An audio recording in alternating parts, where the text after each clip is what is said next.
Assalamualaikum warahmatullahi wabarakatuh.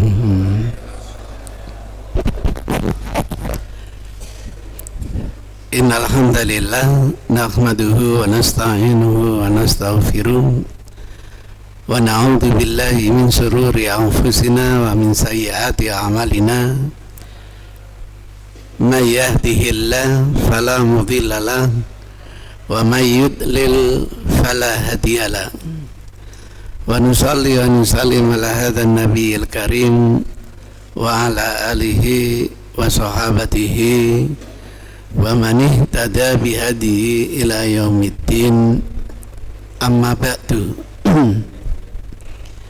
Di bulan Muharram ini marak di WA Group anjuran untuk melaksanakan puasa Tasu'a dan puasa Asyura. Dinamakan puasa Tasu'a dari kata tasik yang artinya hari yang ke-9. Bahasa kalendernya tanggal 9, yakni di bulan Muharram. Ada apa? Dinamakan Asyura dari kata asyir, artinya hari yang ke-10. Kalau bahasa kalender ya tanggal 10.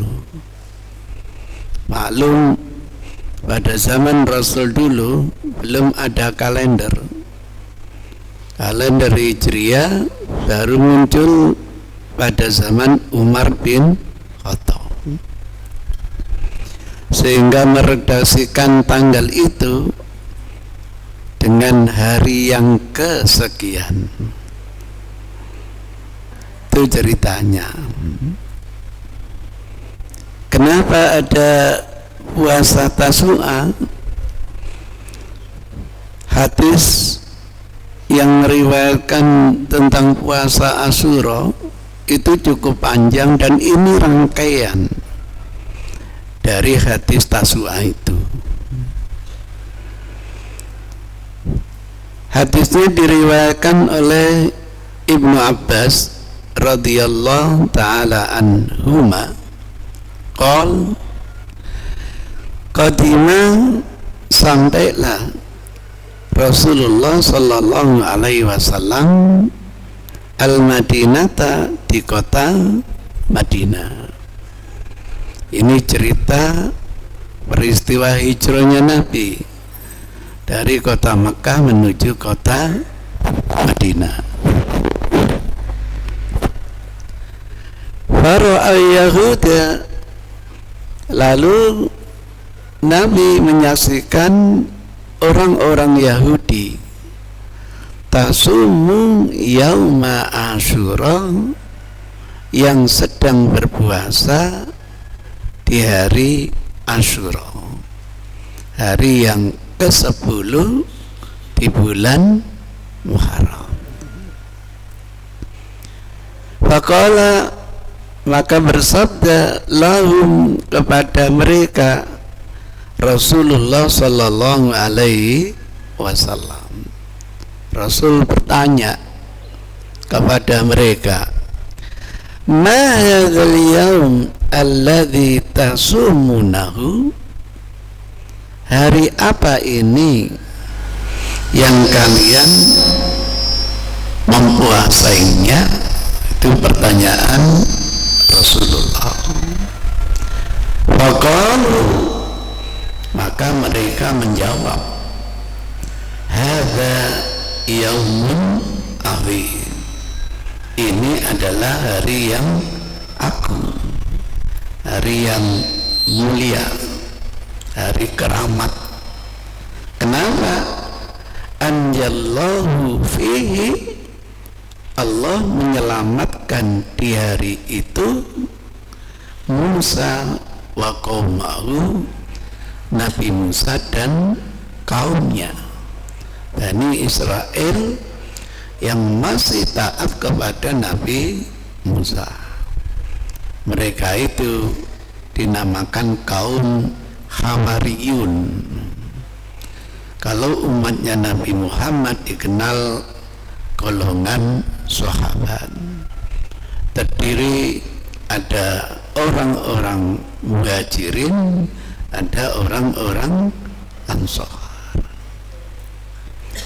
Waqalu, mereka menjawab seperti itu, wa gharraqa, dan Allah menenggelamkan Fir'aun wa qaumahu, dan kroni-kroninya.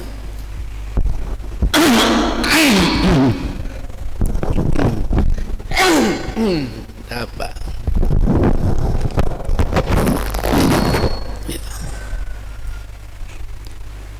Meminjam istilah Pak Amin Rais dan pegundelnya gitu.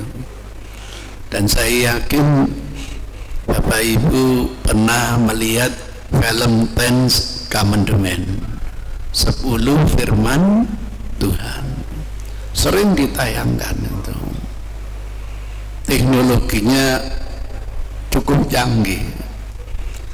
Ketika Nabi Musa dan kaum Hawari itu sampai di pantai dengan mukjizat tongkatnya itu, lautan terbelah menjadi 2, kanan air, kiri air.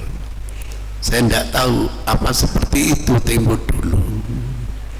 Bayangan saya memecahnya gini, bayangan gitu, sehingga bisa dilintasi oleh Nabi Musa.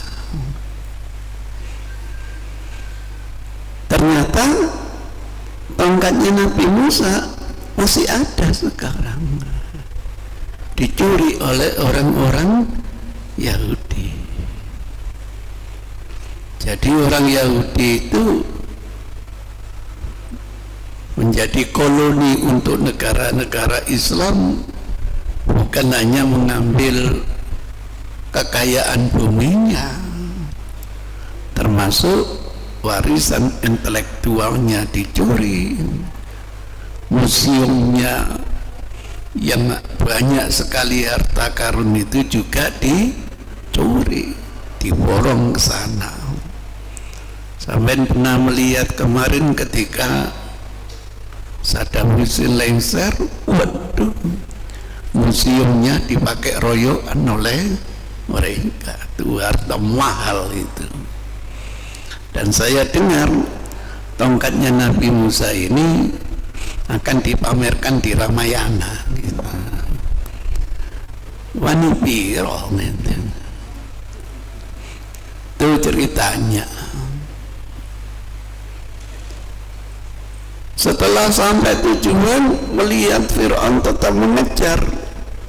Baru kali ini. Biasanya raja, apalagi mempertuhan dirinya sendiri, kan cukup memerintahkan panglimanya lah gitu. Tapi enggak, ini Tuhannya sendiri ikut mengejar gitu. Maka dengan mukjizat tongkat, air kembali ke sedia kala. Seluruh pasukan Fir'aun, termasuk Fir'aunnya, tenggelam dan meninggal dunia. Ini cerita aneh. Ada Tuhan kok mati kelelep gitu. Bayangin saya, Tuhan itu maha kuasa, menguasai lautan, menguasai langit, menguasai udara, tiba-tiba mati kelelep. Ya namanya Tuhan, pasti jasadnya dicari sampai ketemu. Dan Al-Quran menjanjikan terselamatkan jasadnya itu, sehingga diteknologikan mumi, maka kapanpun orang hidup bisa menyaksikan seperti itu wajahnya Fir'aun. Dan kalau pergi ke Mesir, ditawari destinasi wisata.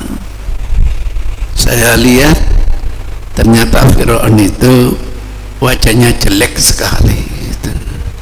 Masih ganteng saya gitu aja mempertuhan dirinya sendiri. Pelajaran bagi kita, apa artinya sebuah kesombongan di dunia ini, akhirnya endingnya seperti itu.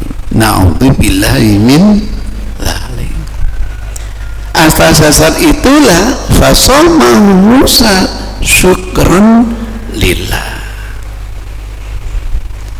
Lalu hari itu dipuasai oleh Nabi Musa sebagai rasa syukur kepada Allah.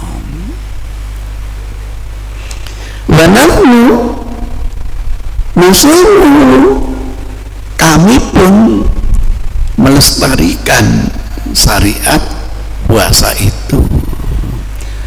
Itulah entah namanya ideologi, entah namanya doktrin, itu selalu abadi.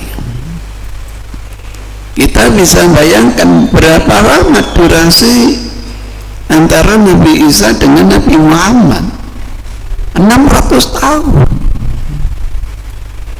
Lah antara Nabi Isa dengan Nabi Musa ribuan tahun. Tapi ideologi, doktrin syariat tidak pernah ada hilangnya. Komunisme orangnya bisa habis, dibunuh semua bisa, tapi ideologinya tidak pernah hilang. Itu sebabnya ulama hadis yang didokumentasikan itu bukan hanya hadis sahih, hadis dhaif pun didokumentasikan, bahkan hadis palsu pun didokumentasikan. Cuma oleh ulama dikasih penjelasan, biar kapanpun generasi lahir tahu, oh itu hadis sahih, oh itu hadis dhaif, oh itu hadis palsu. Begitu cara membentengi sunnah Rasulullah Sallallahu Alaihi Wasallam. Alhamdulillah sudah dilakukan oleh ulama. Mendengarkan cerita seperti ini, bagaimana sikap Rasulullah setelah faham? Faqala Rasulullah Sallallahu Alaihi Wasallam, lalu Rasul dawuh, "Fanahnu, kalau begitu kami Muhammad bersama umatnya ini ahakku, lebih berhak, wa aula, lebih utama, bi Musa, untuk mengikuti syariatnya Nabi Musa, minkum, dibanding kalian semua." Itu komentarnya Rasul. Fasamahu Rasulullah Sallallahu Alaihi Wasallam. Maka hari itu pula dipuasai oleh Rasulullah Sallallahu Alaihi Wasallam. Wa amaro bisiyami, bahkan Rasul memerintahkan, menginstruksikan jajaran sahabat untuk ikut apa? Mempuasainya. Yang meriwayatkan Ibnu Abbas, puasa Tasu'a pun Ibnu Abbas. Jadi ini rangkaian dari riwayatnya Ibnu Abbas supaya paham kita. Hadisnya Masya Allah, Bukhari aja terulang 4 kali. Nomor urut 1900, 3216, 3726, 3727. Setiap hadis menggunakan mata rantai sendiri, sanad tersendiri. Satu sanad saja sahih, apalagi menggunakan 4 sanad dengan redaksi yang berbeda-beda, sehingga muncul dalam kurung ini karena adanya penambahan dari perawi yang lain, saling melengkapi. Sehingga dengan cara seperti ini, kalau informasi hadis itu sempurna, mudah-mudahan pemahamannya lebih valid, lebih akurat. Itu caranya, bukan hanya dikeluarkan pulang selesai, enggak, dikaji matannya itu. Ada tambahan syukron lillah. Oh, redaksi yang lain hanya syukron, tidak ada lillah. Nah, itu ceritanya. Ada yang berhenti sampai di sini, nggak ada komentar Rasulullah Shallallahu Alaihi Wasallam. Tapi di kodifikasi yang lain ada ziyadatus thiqah maqbulah, tambahan informasi dari perawi yang kredibel itu bisa diterima oleh ulama. Oh, berarti perawi ini hafalannya kurang lengkap, yang ini ada sisi sini begitu. Proses kayak pengaturan shaf itu loh. Ada yang nempel rapatnya hanya kaki, tapi ada yang nempel rapatnya kaki dan pundak, tapi ada yang nempel rapatnya itu kaki, mata kaki, lutut dan pundak. Maka yang dipakai hanya kaki atau kaki dan pundak atau ketiga-tiganya? Ketiga-tiganya gitu. Jadi tidak cukup nempel rapat hanya mata kaki. Itu namanya ziyadatus thiqah maqbulah. Ada caranya untuk meneliti hadis seperti ini. Memang modal dasarnya harus tahu hadis ini keberadaan di mana saja, itu modal awalnya. Nanti analisanya mencakup kajian sanad dan kajian mata. Dikenal ilmu hadis dirayah dan ilmu hadis riwayah. Saya saksikan beberapa tulisan itu tidak ada cara seperti ini, hanya dikeluarkan aja gitu, tanpa analisa matan hadis. Ada ndak berbagai sisipan yang bisa melengkapi informasi dari Rasulullah Sallallahu Alaihi Wasallam. Karena hadis yang sahih ini dianggap palsu oleh orang orientalis, kemudian nakal diterjemahkan ke dalam bahasa Indonesia, tidak diberi rujukan, seakan-akan itu hasil murni karya sendiri. Padahal dia penulisnya bukan pakar hadis, bukan pemerhati hadis, dia terkenal ahli komunikasi. Pertama saya membaca, saya sudah curiga, tidak mungkin analisa yang setajam ini dari dirinya sendiri. Itu ceritanya. Sehingga apa? Hadis ini bukan syariat dari Rasul. Ini adalah rekayasanya Muawiyah bin Abi Sufyan, pendiri dinasti Bani Umayyah. Alasannya apa?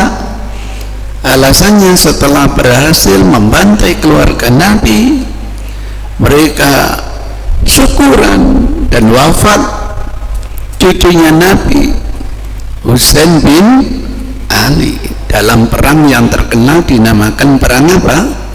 Karbala. Tak lagi sampai menyaksikan kalau sudah peringatan Karbala. Waduh, sampai saya dapat informasi langsung ada orang yang siap untuk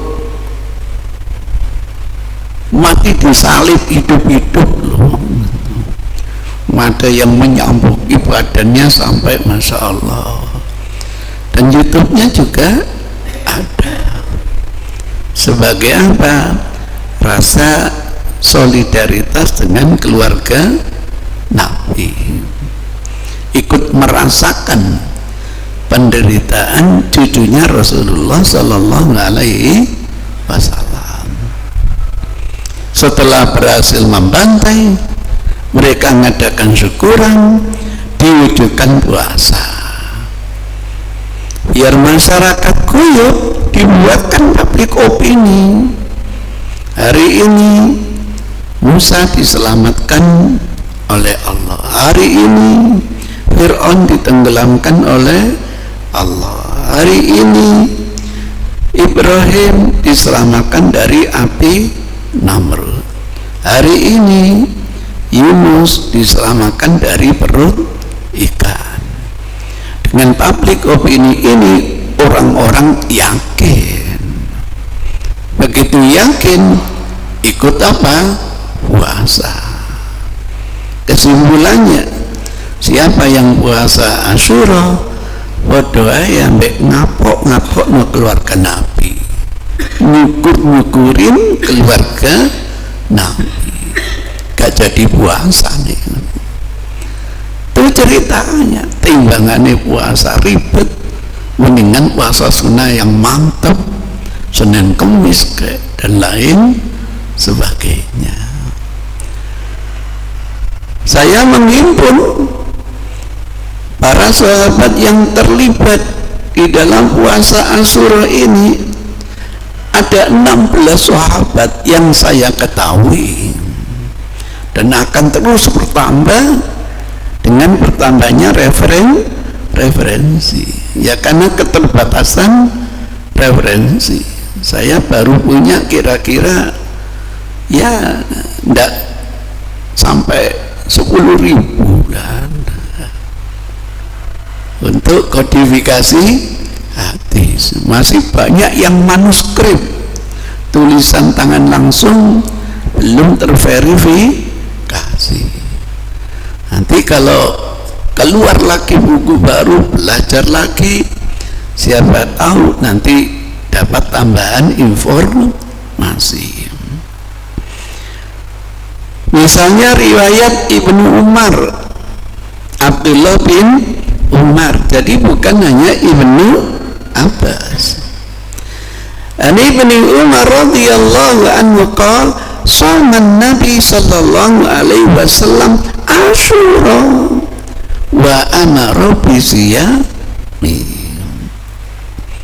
Rasul melaksanakan puasa Asyura dan Rasul menginstruksikan sahabat untuk ikut puasa Asyura. Dikeluarkan Bukhari lagi, palsu lagi. Itulah cara orientalis. Kalau Bukhari, Muslim aja kondisi hadisnya palsu gini, apalagi buku yang lain. Sehingga kita yang belajar di sana itu dijauhkan dengan sunnah Rasul. Hadis itu tidak difahami wahyu, enggak. Hadis itu difahami tradisi. Terjemahan hadis bagi mereka adalah tradition. Nah, karena tradisi bukan wahyu. Umat Islam hanya didoktrin, satu-satunya wahyu hanya Quran. Karena Yahudi tahu apa artinya umat Islam, hafal Quran, faham Quran, tapi tidak punya hati. Tidak bisa. Allah Quran tidak bisa. hadis yang dihafizi gitu. Sehingga dijauhkan dari hadis, disuruh kita liberal, kita bebas untuk menafsirkan Al-Qur'an. Harus kita pahami sesuai dengan kekinian kita, kemajuan kita, peradaban kita, biar Quran itu cocok untuk setiap zaman. Bagus, cuma harus dipahami ayat itu ada yang tauqifiyah, ada yang kauniyah. Kalau ayat tauqifiyah tidak akan bisa liberal dalam hal masalah sholat, tidak bisa. Terkejut, untuk menguasai Quran hanya butuh 99 jam.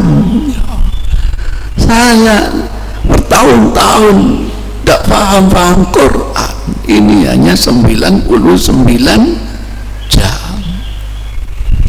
Tapi anehnya setelah menguasai Quran kok nggak butuh hadis. Ini yang jadi masalah. Mahasiswa saya yang S3 itu, kita datangkan beliau itu untuk share, cari ilmunya, bukan untuk berdebat gitu. Gimana caranya memahami Quran kok hanya 99 jam? Dapat ilmu banyak kita. Wah, teknologinya ngeleng gitu. Tapi namanya mahasiswa nggak sabar. Nah, Ustaz, jadi tidak pakai hadis, tidak perlu, Quran sudah sempurna gitu. Mohon maaf Ustaz, jam 3 sore ini nanti kan selesai kuliah. Iya. Dan asar, iya. Ustaz sholat enggak? Iyalah. Sholat apa Ustaz? Asar. Memang ada penjelasan sholat asar di dalam Al-Quran, mulai buka mushafnya gitu. Ya saya sebagai moderator, bukan dosen pengampu lagi, ya saya bilang, ada saudara-saudara, apa Ustaz ayatnya Ustaz? Wal asri. Itu kan artinya demi masa. Kok iso dari surat? Ya dikaduk-kaduk no. Nanti kalau sholat duhur, waduh kau no gitu. Baru namanya saja di dalam Al-Quran tidak ada, Pak. Belum nanti iftitahnya pakai apa di dalam Quran, belum jumlah rakaatnya.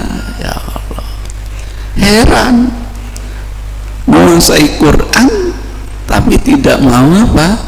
Hadis. Di barat begitu, karena Quran itu bisa dipahami wati makna dilwujuh, kayak Pancasila itu loh, ketuhanan yang Maha Esa. Semua agama mengklaim berketuhanan yang Maha Esa, tapi kalau pakai nanti hadis nggak bisa berkutik kemana-mana. Itu rahasianya gitu. Masya Allah. Setelah saya ngisi di Tromodo, dikejar saya oleh seseorang yang mengaku murid beliau itu. Ada apa? Kabar gembira Ustaz. Apa itu? Guru saya sudah mau belajar hadis. Alhamdulillah. Muka-muka gak oleh hadis palsu gitu. Wis mulai sadar oleh hadis palsu, wis gak hadis-hadisan mana ya. Itu ceritanya. Ndak mungkin lah kita ini hanya hafal Quran, faham Quran tanpa didampingi dengan hati. Gak bisa liberal gitu, ndak bisa. Butuh payung penjelas Al-Quran, yakni Rasulullah sallallahu alaihi wasallam. Riwayat Aisyah, wa an Aisyah radhiyallahu anha anna Quraisyan bahwa orang Quraisy kanat adalah tasumu yauma Asyura, sudah melaksanakan puasa Asyura fil jahiliyah, di masa zaman jahiliyah. Hadis ini nanti dikontradiksikan dengan riwayat Ibnu Abbas.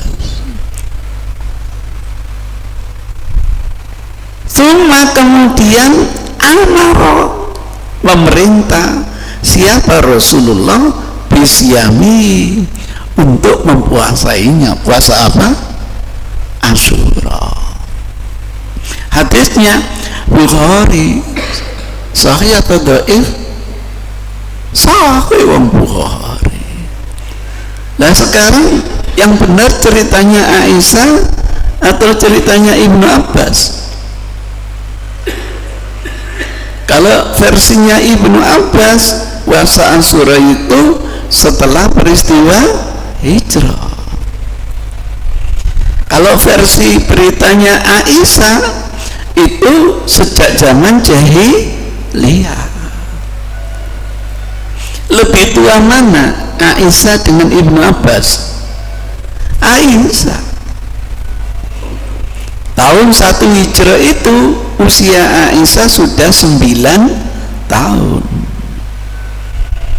Tahun 1 hijrah usia Ibnu Abbas baru 3 tahun, terpaut 6 tahun.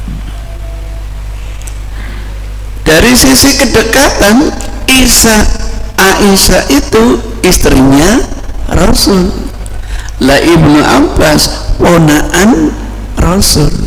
Lebih dekat Aisyah wa ponaan Aisyah. Kalau gitu riwayat yang lebih valid itu riwayatnya Aisyah atau riwayatnya Ibnu Abbas? Enggak ada jawaban. Riwayatnya Aisyah atau riwayatnya Ibnu Abbas? Sama-sama sahih, sama-sama valid. Tidak mungkin lah sama-sama sahih kok kontradiksi. Ini cara mereka nggak ngerti hadis, tetapi obo-obo tentang hadis. Bagaimana cara memadukannya? Gampang. Aisyah itu menjadi istrinya Rasul diindengnya usia 6 tahun, baru resmi digauliah usia 9 tahun, berarti tahun pertama hijrah. Kalau gitu yang dimaksud Aisyah jahiliyah itu periode Mekah atau periode Madinah? Periode Madinah. Jadi Madinah dulu namanya Yasrib, awal-awalnya ya jahiliyah, baru dibina oleh Rasul selama 2 pelita. Berapa tahun, Mbak? 10 tahun. Berubah menjadi masyarakat madani, masyarakat yang berkemajuan, masyarakat yang berperadaban. Dulu awalnya masyarakat jahiliyah. Kecuali kalau Aisyah bilang sudah dikuasai jahiliyah periode Mekah, baru kontradiksi. Enggak, masa awal Yasrib Madinah dulu ya masih jahiliyah. Tidak ada kontradiksi riwayatnya Ibnu Abbas dengan riwayatnya Aisyah. Ini yang sering dibenturkan oleh orang yang tidak ngerti kajian hadis, memaksakan diri belajar hadis. Itu ceritanya.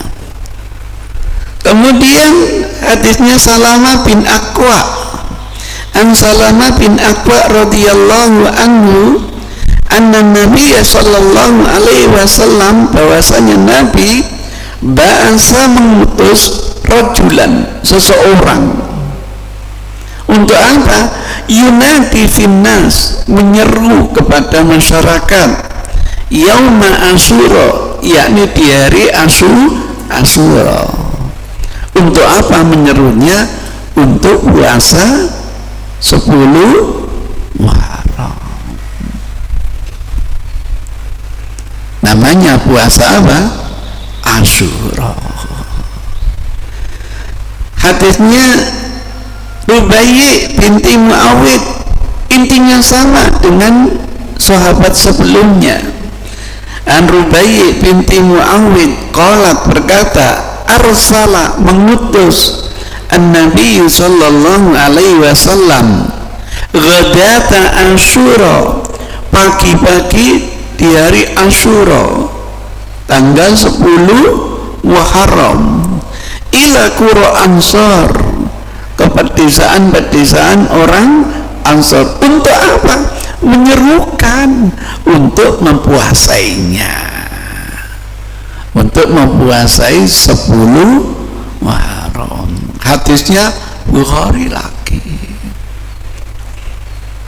Sengaja yang saya himpun hadis-hadis yang sahih. Dalam hadis-hadis yang sahih itu tidak ada cerita Ibrahim diselamatkan dari api Namrud, bohong. Hari ini Yunus diselamatkan dari perut ikan, tidak ada. Diada-adakan oleh orang yang tidak bertanggung jawab. Yang ada cerita Allah menyelamatkan Musa dan kaumnya, menenggelamkan Fir'aun dan kroninya. Seluruh sahabat, 15 sahabat hanya menyebutkan puasa Asyura.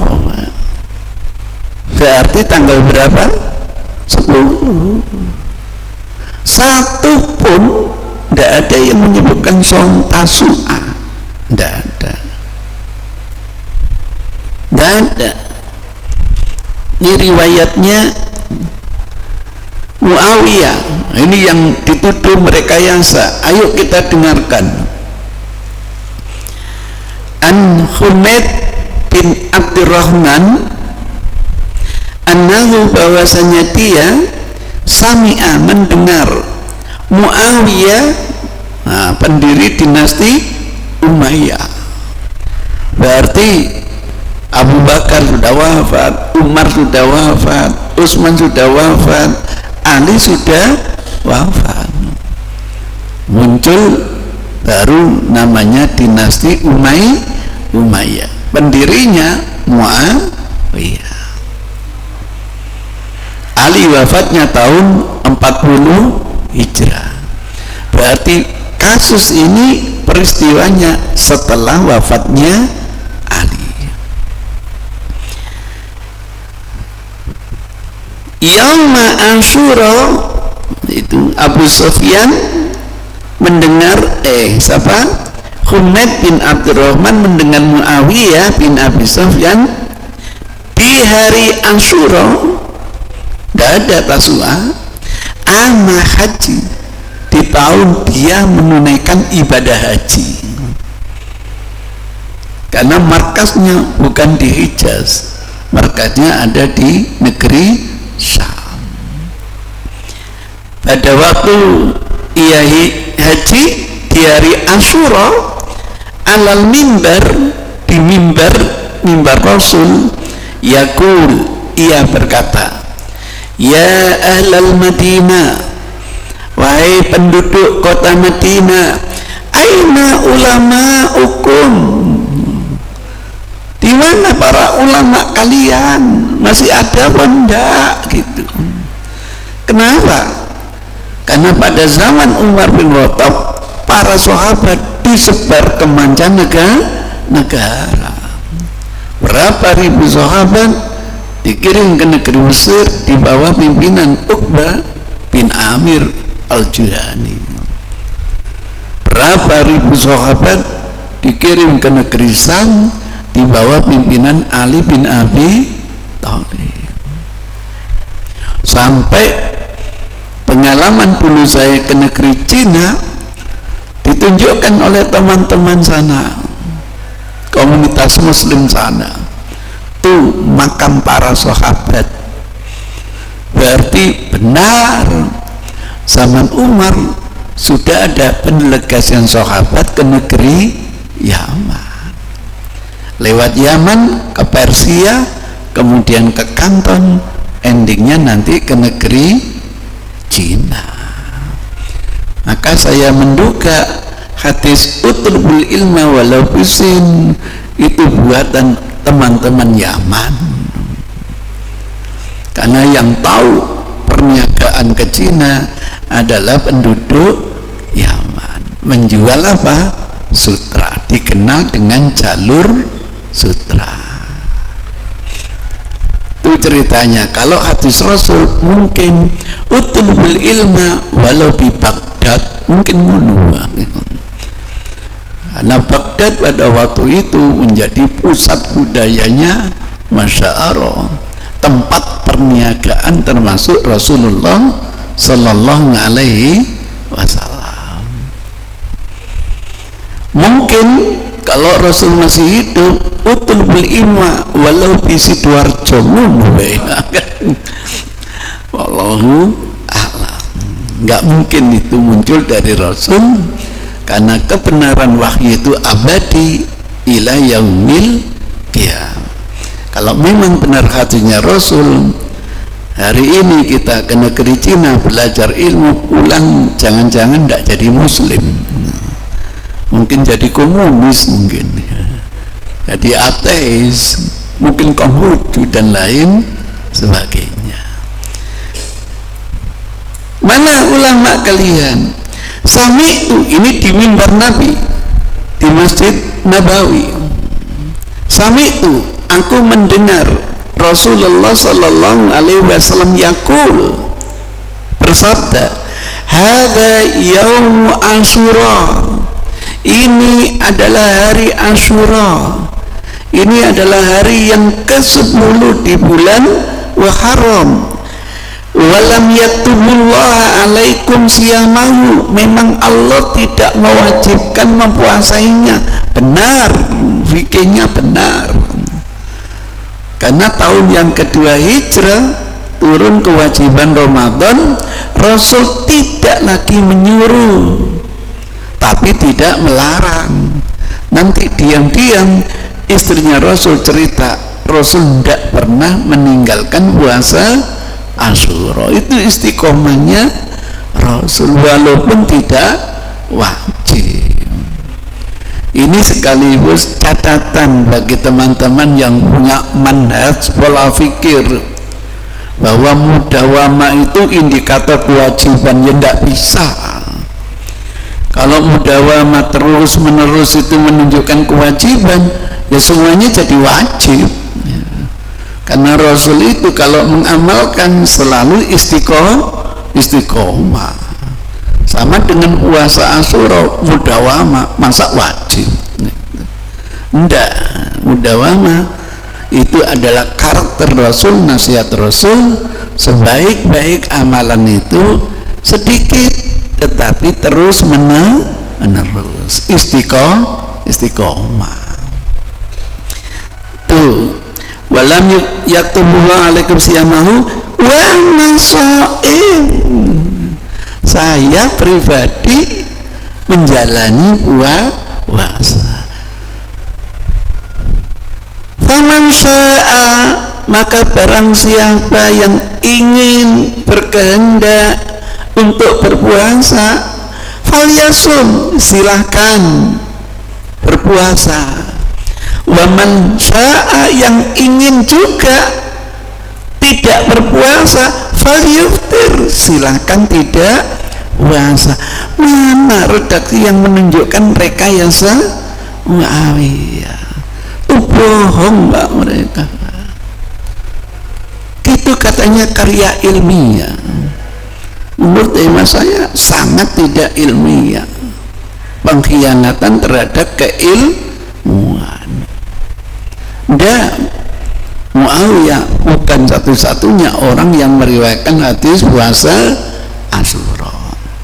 Ketemu lagi nanti hadis Abu Musa al-Asy'ari, an Tariq ibnu Syihab an Abi Musa radhiyallahu anhu qala kana yaum Asyura ta'udul yahud ida, dianggap orang Yahudi itu hari raya.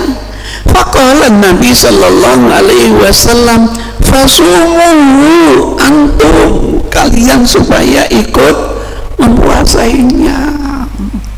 Hadisnya Bukhari lagi, sahih atau dhaif? Sahih. Ya Allah, kok bisa dituduh rekayasanya Muawiyah? Sampai sekarang aja saya termasuk orang yang mempertanyakan, apa betul sih puasa yang perang Karbala itu hanya 1 hari selesai gitu?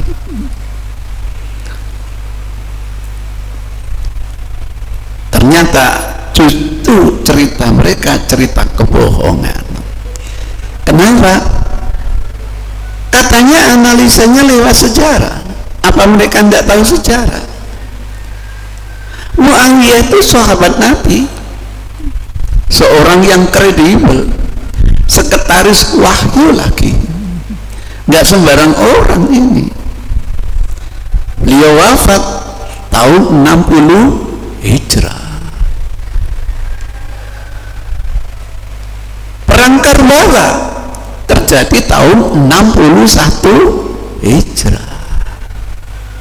Kok bisa puasa Asyura dituduh rekayasanya Muawiyah?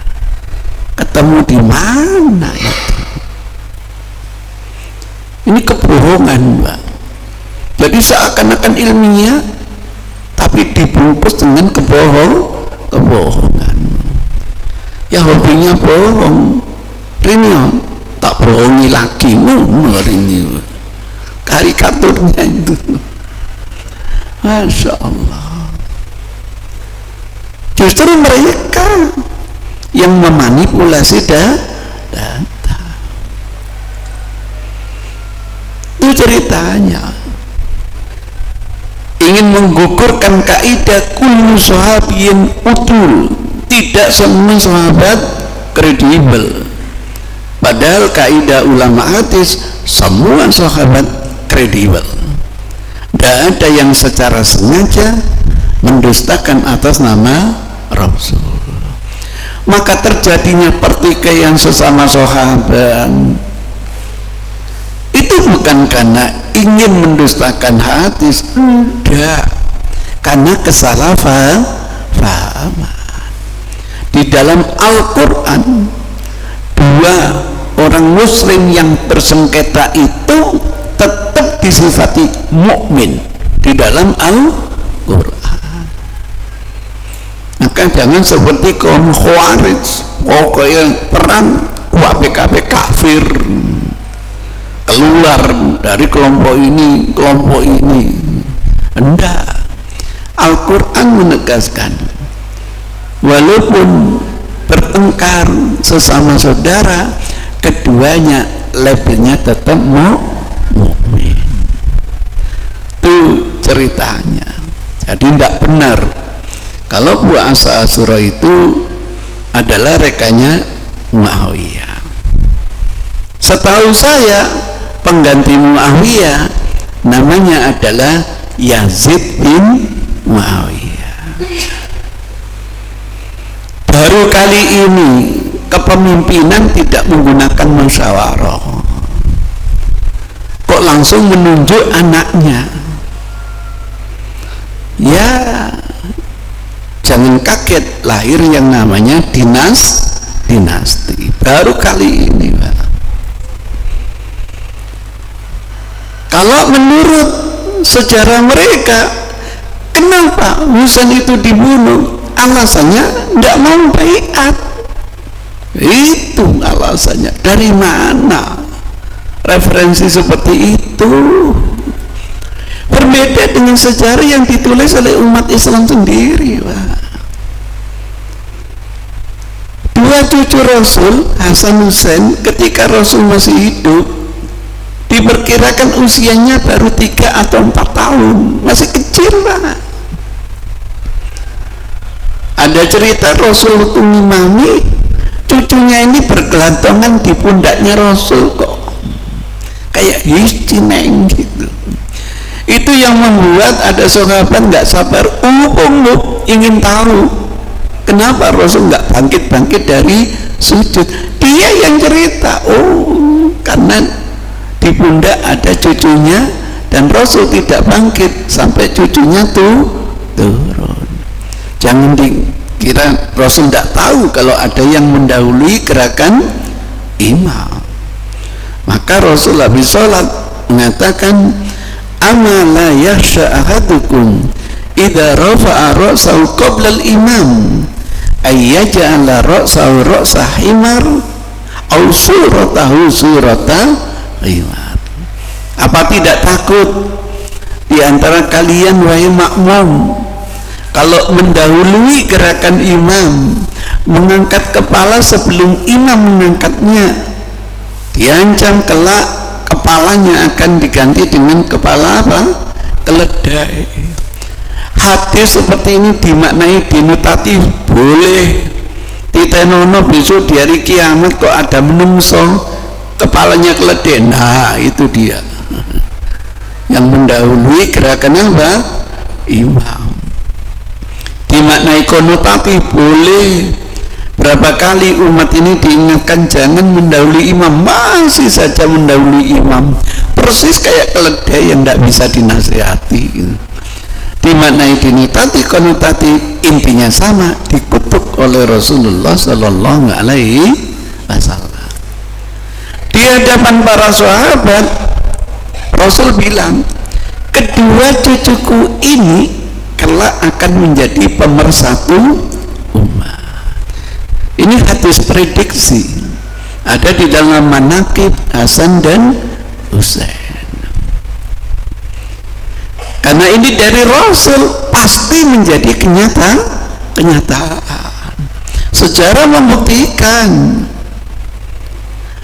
setelah Ali wafat, hebatnya Yahudi ini ingin memecah belah umat. Dibuatkan 2 geng. Geng pertama gengnya Ali, Alul Bait. Geng yang kedua geng Muawiyah. Kalau di Indonesia geng Muhammadiyah, geng Muhammad NU. Diadu dong.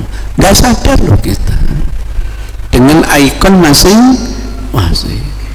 Yang ini ikonnya tawasul, ini non tawasul, macam-macam. Ini thariqat, ini non thariqat. Biar perang apa? Saudara. Ini nggak mau pakai hadis dhaif, ini dhaif gak apa-apa pakai hadis. Dibuat adu domba tanpa sadar kita. Akhirnya apa? Harus diselesaikan musyawarah untuk mencari siapa pengganti Ali bin Abi Thalib. Gengnya Ahlul Bait mencalonkan Hasan, secara de facto lebih berhak untuk menjadi pengganti. Muawiyah tampil, ayo musyawarah. Ternyata dimenangkan oleh Muawiyah. Selesai sudah. Coba kalau sampai yang di gengnya Hasan ngamuk apa tidak? Pemilu kemarin hasil survei saya yang menang gitu loh. Saya pergi ke TPS itu semuanya nyoblos saya. Lah kok yang jadi teman saya Mulyono gitu. Heran saya gitu. Tapi karena sudah diputuskan MA saya salah, kalah, ya sudah selesai gitu loh. Kira-kira kalau saya ndak gitu kayak apa kira-kira? Waduh, perang saudara, masya Allah. Sejarah itu hebat. Hasan begitu hasil musyawarah dimenangkan Muawiyah, datang ke Muawiyah berbaiat kepada Muawiyah. Selesai bersatu umat ini. Itu prediksi dari Rasul. Akhirnya Hasan wafat, diikuti Muawiyah wafat. Masyarakat kan bingung mencari pengganti. Nah, pinternya Yahudi, kelompok Ahlul Bait ditimbulkan lagi. Sekarang Husain mestinya secara de facto yang harus menggantikan sebagai khalifah. Lah kok Muawiyah menunjuk anaknya jadi khalifah? Namanya siapa? Gibran bin Muawiyah. Ribut lagi Pak masyarakat, ya Allah. Ribut masyarakat. Jujur Husain mengikuti kakaknya datang ke negeri Kufah untuk berbaiat. Siapa bilang Husain nggak mau baiat? Kalau Husain nggak mau baiat, ngapain dia pergi ke negeri Kufah seperti kakaknya dulu? Kalau tujuannya Husain nggak mau baiat, karena tujuannya untuk baiat, nggak bawa laskar perang, pengawalnya itu hanya 120-an. Surat yang dikirimkan untuk baiat dihacker, umumlah mereka ya. Jadi model hacker itu sudah ada Pak. Ya akhirnya kehadiran Hasan yang ingin baiat dipersepsikan sebagai bughod, karena bughod halal untuk dibunuh. Siapa yang memberi informasi gini kalau bukan Yahudi? Pertanyaan berikutnya, siapa yang membunuh Husain? Tidak ketahuan, rekayasa. Lah fahamnya itu kelompok Muawiyah. Masya Allah. Lah kok aneh, setelah berhasil membantai keluarga Nabi, kok syukurannya poso? Nggak micing itu namanya Pak. Mestinya apa? Kalau habis membantai orang itu syukurannya minum cokre gitu loh, berfoya, oh ya, itu baru micing. Itu ceritanya. Jadi kita memang kedodoran di dalam hal masalah sejarah, sering dibujui oleh lewat sejarah. Enggak, kita puasa Asyura tidak ada niatan untuk nyukur-nyukuri keluarga Nabi, murni mengikuti syariat Rasulullah Sallallahu Alaihi Wasallam. Lah Rasul mengikuti itu Yahudi, Rasul sudah tahu sejak awal. Cerita Ibnu Abbas tadi kan ketika sampai di Madinah menyaksikan Yahudi sedang puasa apa? Asyura. Nah kok yang Tasu'a ini, apa kata Ibnu Abbas? Riwayat Ibnu Abbas,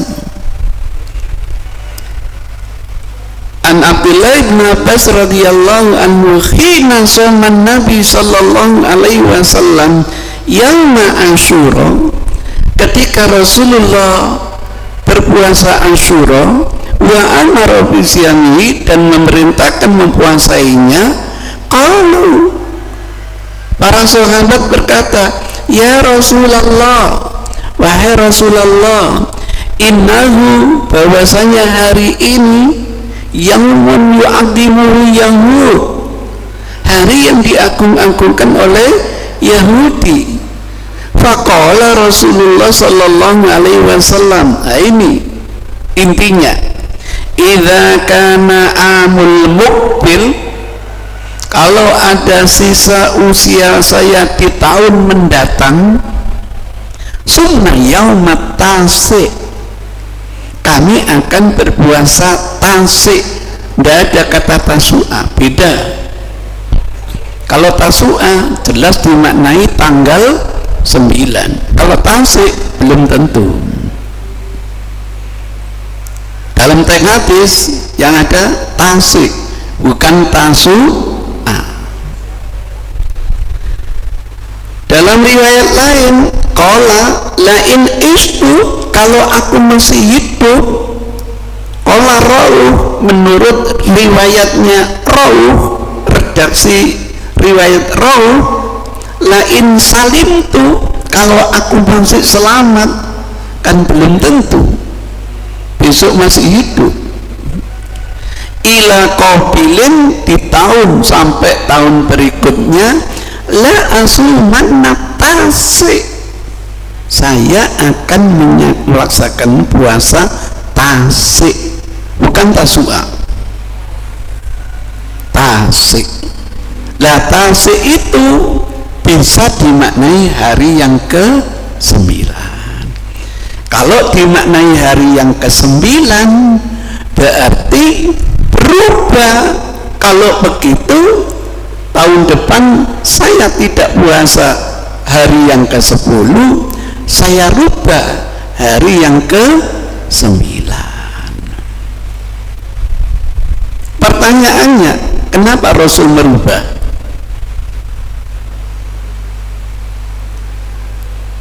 Kenapa Rasul merubah? Alasannya pasti biar tidak sama dengan Yahudi, kan begitu. Pertanyaan berikutnya, Rasul tahu enggak kalau puasa Asyura itu adalah puasa Yahudi? Tahu kok. Karena Yahudi ini berpuasa, maka Yahudi ini Yahudi yang ahli kitab, bukan Yahudi yang kafir. Lah kita ini boleh mengikuti syariatnya Yahudi yang ahli kitab, bukan hanya puasa Asyura. Puasa Daud pun puasanya Yahudi yang ahli kitab, yang masih menjalankan syariat. Yang kafir tidak bakal puasa, Pak. Jadi tidak bertentangan dengan khaliful Yahud, bedakan dengan orang Yahudi. Kita suruh bedakan dengan Yahudi yang kafir. Kalau Yahudi yang ahli kitab, syar'un man qablana syar'un lana, apalagi sudah dilegitimasi oleh Rasul. Haji juga adalah dulu syariatnya Yahudi ahli kitab. Khitan juga adalah syariatnya Yahudi yang ahli kitab. Yang nggak ahli kitab tidak akan khitan. Jadi begitu. Kenapa kita ragu mengikuti Rasul? Dan Ibnu Abbas itu ketika Rasul hijrah usianya berapa tahun? 3 tahun. Nggak ikut hijrah dia. Nah, sejarahnya harus dilengkapi begitu. Baru pindah ke kota Madinah ketika usia 10 tahun. Jadi pada tahun 1 hijrah Rasul sudah puasa Asyura. Tanggal berapa? 10. Tahun yang kedua, menurut istrinya Rasul tidak pernah meninggalkan puasa lagi. Puasa apa? Asyura. Ibnu Abbas belum hijrah, belum tahu. Tanggal berapa? 10. Tahun ketiga puasa lagi. Puasa apa? Asyura. Tanggal berapa? 10. Tahun keempat puasa lagi. Puasa apa? Asyura. Tanggal berapa? 10. Sampai tahun ke-7 puasa lagi. Tanggal berapa? 10. Hijrahlah Ibnu Abbas usia 10 tahun. Di tahun ke-8 menyaksikan Rasul puasa Asyura.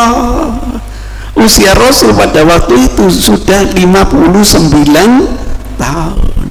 Si anak kecil usia 10 tahun ini kaget melihat Rasul puasa.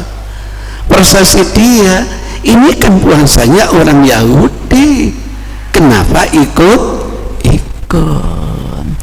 Atas dasar itu Rasul menjelaskan hadis yang panjang tadi. Gini loh, Dulu ketika hijrah ke Madinah, saksikan orang Yahudi puasa, diredaksikan oleh Ibnu Abbas. Jadi Ibnu Abbas bisa cerita itu karena dapat cerita langsung dari Rasul. Ketika muncul, bukankah ini hari yang dimuliakan Yahudi, Rasul tahu kok, sehingga pernyataan Rasul kalau ada sisa di tahun saya yang mendatang, ini biasanya sinyal akhir tahun. Kayak ajian Rasul bilang begini, kalau ada kesempatan haji lagi, berarti sinyal haji yang terakhir. Ada sinyal gitu. Rasul menyatakan kalau gitu saya akan menjalani tasik, nggak mungkin saya rubah tanggal 9. Rasul itu maksum, kalau keliru di tahun pertama nggak boleh terulang untuk tahun yang kedua. Maka tasik dalam hadis ini terlalu sulit untuk difahami. Saya rubah tanggal 9, yang lebih dekat dimaknai akan melaksanakan yang ke-9 kalinya. Jadi kata tasik bisa diartikan tanggal 9, bisa diartikan yang ke-9 kalinya. Kalau diartikan ganti tanggal 9, kenapa ganti? Nanti puasanya bukan Asyura lagi, berubah menjadi Tasu'a. Adapun pendapat yang mengatakan puasailah tanggal 9 dan 10 atau tanggal 10 dan 11, sama riwayatnya Ibnu Abbas. Katanya Rasul dawuh, sumu yauma Asyura, puasalah kalian di hari yang ke-10, tapi wa khalifu fil yahud, bedakan dengan Yahudi dong. Caranya apa? Sumu yauman qablahu au ba'dahu. Kalau biar tidak sama, puasailah 1 hari sebelum tanggal 10-nya dan puasalah 1 hari sesudah tanggal 10-nya. Sayangnya hadis ini dhaif gitu. Dikeluarkan Ibnu Huzaimah dan dikeluarkan oleh Ahmad. Oleh Ibnu Huzaimah diverifikasi oleh Albani isnadu dhaif, dikeluarkan oleh Ahmad diverifikasi oleh Su'aib Arnaud isnaduhu dhaif. Hanya saja Albani menambah informasi kenapa dhaif. Di dalam sanadnya ada perawi namanya Ibnu Abi Laila. Silakan dicari di biodata, endingnya nanti ketemu perawi ini dhaif. Itu yang membuat saya tidak ragu kenapa puasa Asyura cukup hanya tanggal 10. Problemnya hanya menentukan 10 Asyura itu hari ini atau besok, itu yang jadi masalah. Kebetulan kok saya yakin hari ini, maka saya walaupun dikasih minum, tidak saya minum ya, karena saya sedang puasa itu. Ini yang yakin besok ya silakan, tapi diyakini besok adalah puasa apa? Asyura, hari yang ke-10 atau tanggal 10. Itu yang bisa saya sampaikan, mudah-mudahan ada guna dan manfaatnya. Billahi hidayah taufik. Wassalamualaikum warahmatullahi wabarakatuh.